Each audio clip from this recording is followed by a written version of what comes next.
The Olympics has decided to ban a brand of swim caps that are specific. There's a UK brand who does swim caps specifically for swimmers with natural black hair. That particular brand of swim cap will not be allowed.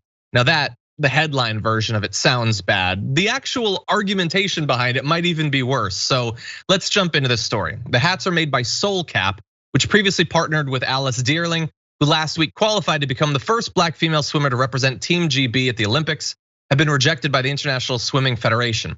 The body said that the caps did not fit, quote, the natural form of the head, and to their best knowledge, quote, the athletes competing at the international events never used, neither require caps of such size and configuration. Okay, so that might leave you to think, these things are madness.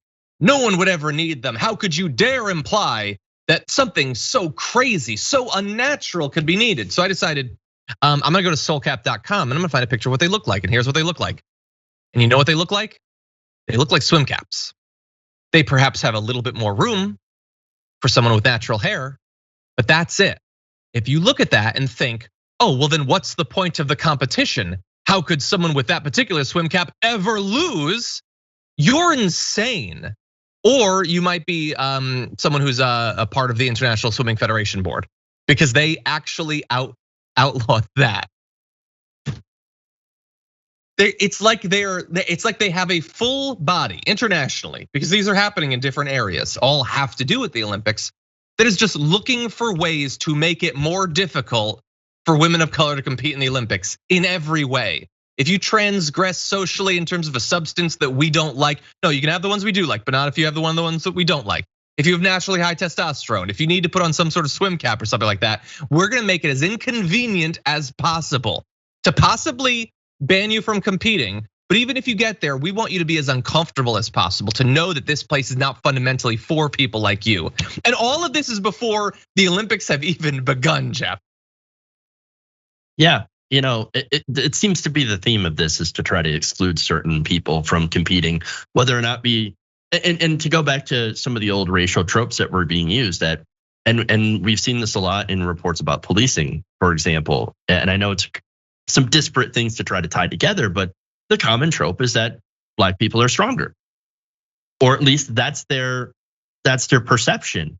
That's the fear that they have as well. Obviously, black people, will do better. They will compete better. Going back to the shut up and dribble, right? That's all you're good for. And so we have to regulate you. We have to put a stop to you from out competing everyone else with your natural talents. That we think, that's the only thing that you're good for. And so this is insanity, and it is deeply, deeply racist. Even if they don't realize that, it is. Yeah, that's the result.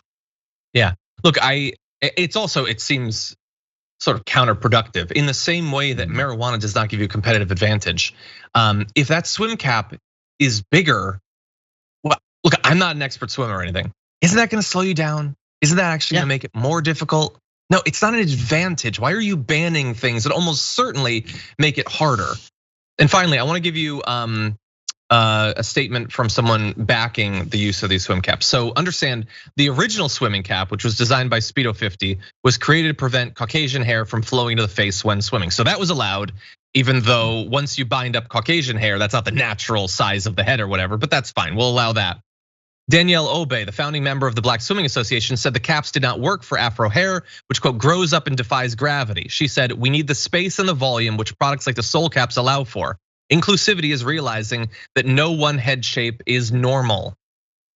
That is so reasonable, such common sense, but no, to the people in charge, that's not acceptable. Now that said, we are going, oh no, sorry, Jeff, final thoughts? Yeah. I just wanted to ask why there's such a war against black people's natural hair. We see it in stories all over.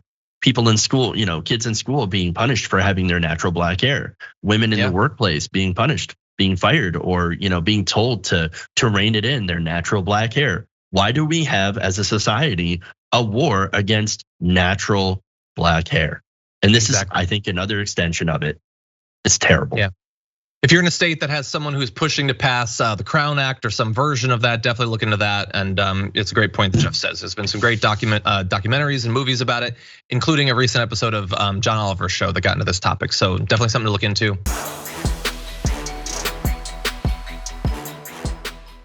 For more political news breakdowns, interviews, stories of activism, and me trying my hardest to care about the occasional big celebrity news story, subscribe to our YouTube channel at youtube.com/thedamagereport.